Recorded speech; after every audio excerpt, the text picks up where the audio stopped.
welcome back. This is week 7, or it's just a storybook that I'm about to read. Here is the cover of Curious George, the spine and the back. So let's start reading.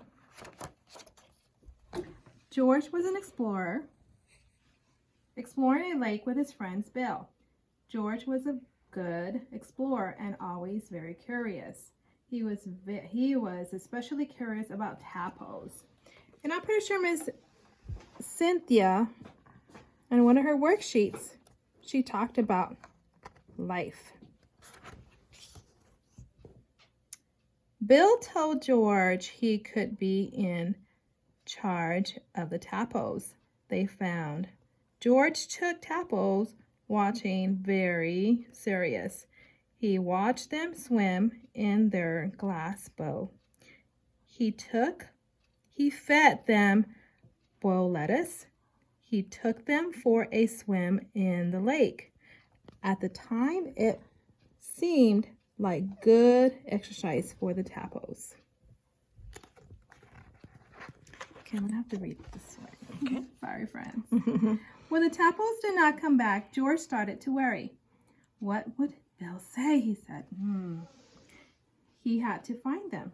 George spent hours at the lake. He found turtles and water beetles and minnows, but no tadpoles. I wonder what happened, friends. Okay.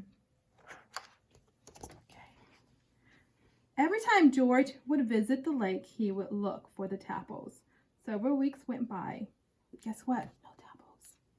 Finally, he found something that looked like a tadpole. He thought. But it had legs and almost no tail. George let it go. Do you think, my friends, that this could have been a tadpole, one of his friends? I think so. Bet he needs to find out. A few weeks later, George took a walk in the city to think about his tadpole problem. He was going back to the lake soon. Bill would be very disappointed, he thought. George felt so sad and lost about the tadpoles. George walked so long he found himself in front of the museum.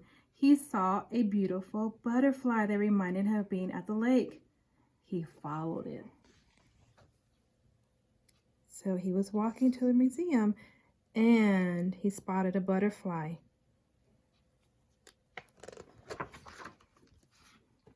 The butterfly flew into the museum and George kept following, past all kinds of exhibits.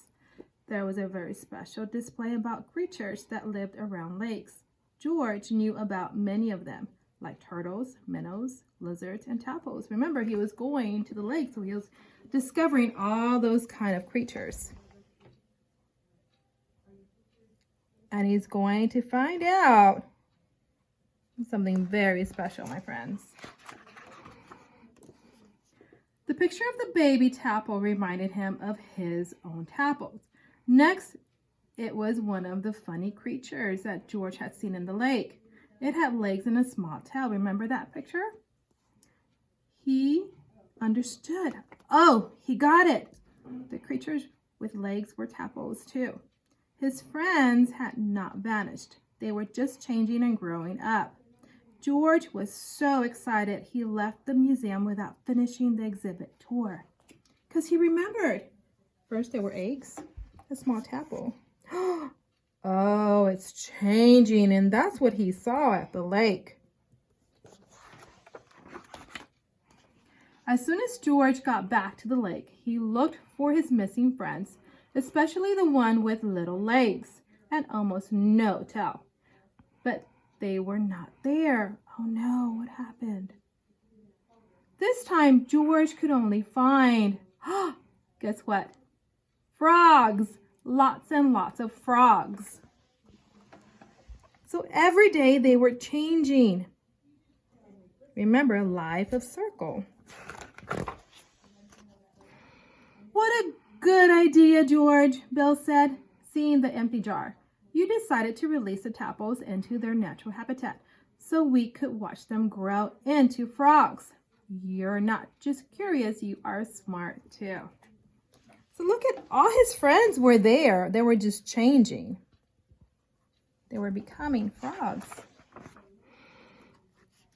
Let's take a picture of you and the frogs together, George smiled with all his new friends.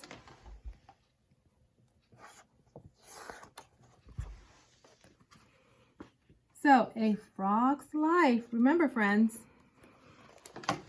eggs, the tadpole, and that's what George was looking for.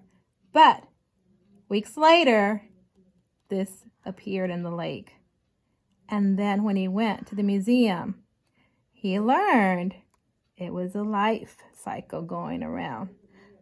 So these were his new friends now. They were all along tadpoles. Bye, friends.